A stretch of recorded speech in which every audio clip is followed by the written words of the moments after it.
Čo je v týchto chladných mesiacoch lepšie ako dať si lahodnú horúcu šálku dobrého čaju? Či už patríte medzi tých, ktorí si bez tohto nápoja nevedia predstaviť deň, alebo ste voňavému čaru ešte nepodľahli, nikam neodchádzajte. Dnes vás pozývame na čaj.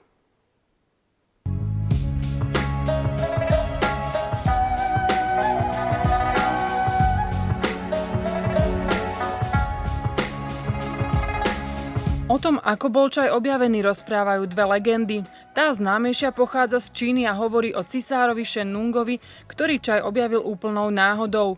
3000 rokov pred našim letopočtom božský vladár meditoval v lese a varil si vodu. Vtedy zafúkal vietor a do kotla spadlo niekoľko lístkov z okolitých stromov. A odvtedy je čaj na svete. Čajík, ako mnohí isto viete, pochádza vlastne z tej východnej časti sveta. Hlavnými distribútormi čaju sú hlavne Čína a India, ktorí v podstate distribujú 50% všetkých dodávok svetových čaju. A sami sú v podstate aj obrovskí spotrebitelia. Z tých 50% oni ešte ďalších 50% dokážu aj spotrebovať.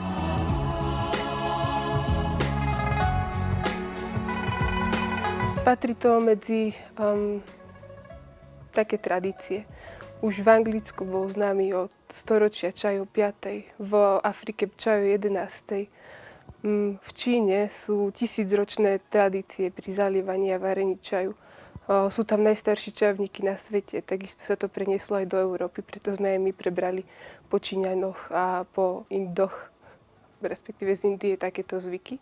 A zvykli sme si zalievať takto čaj. A takisto, koho stará mama, si nerobí doma z vlastnej záhradky fajný bylinkový čajíček.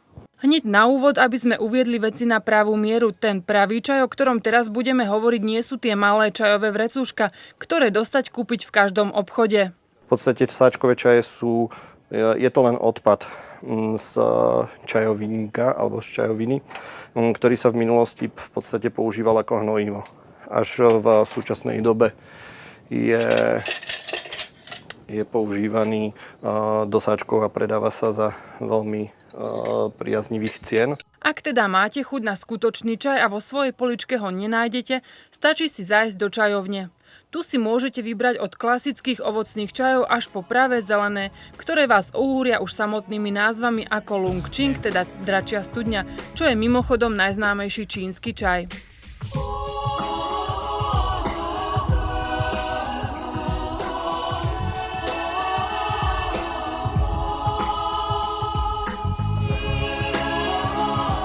Práve čaje, ktoré pochádzajú z čajovníka, sa potom podľa spôsobu sušenia čajových lístkov delia na 4 základné kategórie. Biele, zelené, polozelené alebo aj úlongy a čierne čaje. Môžeme ešte spomenúť juhoamerické maté či rooibos, ktorý pochádza z Južnej Afriky, ale tieto nápoje už pravými čajmi nie sú, pretože sa nevyrábajú z čajovníka. Všetky čaje existujú ešte v nespočetne veľa variantoch, napriek tomuto ale vyzerá tak, že stále dávame prednosť overenej klasike. Najviac obľúbené sú podľa mňa čajíky ovocné, preto lebo majú sladkú chuť, netreba k ním pridávať ani cukor, ani med, sú už sami o sebe sladké tým, že vlastne sa skladajú zo sušeného ovocia, ktoré tým výluhom pustí aj cukor do tej vody, tak sú najviac obľúbené. Ani na zelené čaje ešte nie sme celkom zvyknutí. Svedčí o tom aj fakt, že jeho čistú podobu si zvyknú objednať len praví čajičkári. Ostatní vyhľadávajú skôr ten s nejakou prísadou. A vo vlastnej kuchyni sme podľa nášho prieskumu ešte konzervatívnejší. Podľa mňa bylinkové. Sú u nás najtradičnejšie, pochádzajú z našej kultúry. Rastie u nás veľmi veľa zaujímavých bylinkových čajov od najnovšie od rakitníka až po rebríček, prhľavu, lipu. Tieto novšie zelené a čierne sa k nám dostávajú postupne, 10 ročia, ale nie sú ešte až tak zaužívané. Samozrejme, pozreli sme sa aj na to najdôležitejšie, teda samotnú prípravu. Zvládnuť sa dá aj doma v pohodlí domova. Stačí k tomu len čaj podľa vašej chuti a nálady, voda a dodržanie niekoľkých pravidiel.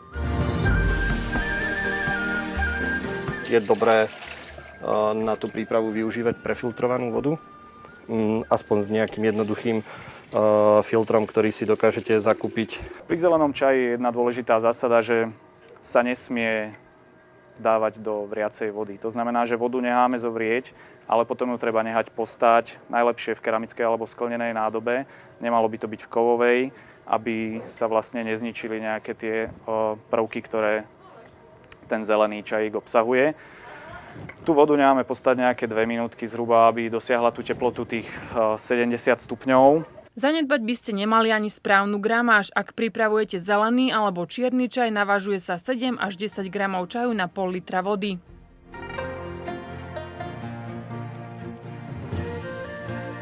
Pri pravých čajoch tie bylinkové ovocné nie sú až tak citlivé, ale pri pravých čajoch je veľmi potrebné dávať pozor aj na čas. Dôležitá zásada je, že zelený čajík, čím je teda kvalitnejší, tým by sa mal luhovať kratšiu dobu. My vyluhujeme tento zelený čajík nejakých 40-50, maximálne do minúty. Pri zelených čajoch je možné urobiť viacero nálevov, pri ktorých si čaj zalejete viackrát. Čierne čaje už majú postup prípravy odlišný. Privedieme vodu do varu, automaticky ten čierny čajík zalijeme 100 stupňovou vodou a tá doba luhovania by mala byť zhruba 2 minúty. Pri niektorých sa používa aj viac 3 až 4 minúty. Ovocné čajíky pripravujeme takou formou, že ich nasypeme priamo do tohto čajníka a tým, že vlastne pri nich nevadí, pokiaľ by sa luhovali aj dlhšie, tak ich nehávame v tom. Veľmi dobré na tom je to, že zákazník si môže to ovocie potom z toho čajníka aj vyjesť. Samostatnou kapitolou je sladenie čaju, ktoré je podľa čajových profíkov prám hriechom, ale na druhej strane... Ja si osobne myslím, že čaj by mal v prvom rade človeku prinášať radosť. Akékoľvek tvárenie sa na to, že piť čaj, lebo takto je to správne. Ja preferujem to, že človek si má v prvom rade ten čaj užiť a pokiaľ mu chutí sladký, možno to nie je čajovo správne, ale je to správne z hľadiska toho, že takto by to malo byť. Ak si chutný čaj chcete pripraviť doma, ale váhate, či k tomu potrebujete aj špeciálne konvičky a poháriky, tak toto je už len na vás. Pitie čaju je totiž to veľmi aj o atmosfére. A čajčkári to už vedia, že k tej atmosfére tie konvičky, tie sviečky, všetko toto patrí. S tým si to človek naozaj vychutná. Ale samozrejme, že ten čaj môže pripraviť doma aj s použitím rýchlovárnej konvice, klasického šálky, nejakého toho sytka, možno odmerku a tú váhu. Keď to má v oku, už tú váhu nepotrebuje. Takže pripraviť sa to dá, ide o to, ako to chcete piť. Čínske porekadlo hovorí, radšej 3 dni bez jedla ako 1 deň bez čaju. Ak ste to doteraz nevyskúšali, v chladných mesiacoch je na to ten pravý čas. Kto vie, možno budete prekvapení a svoj deň bez voňavého nápoja si nebudete vedieť predstaviť.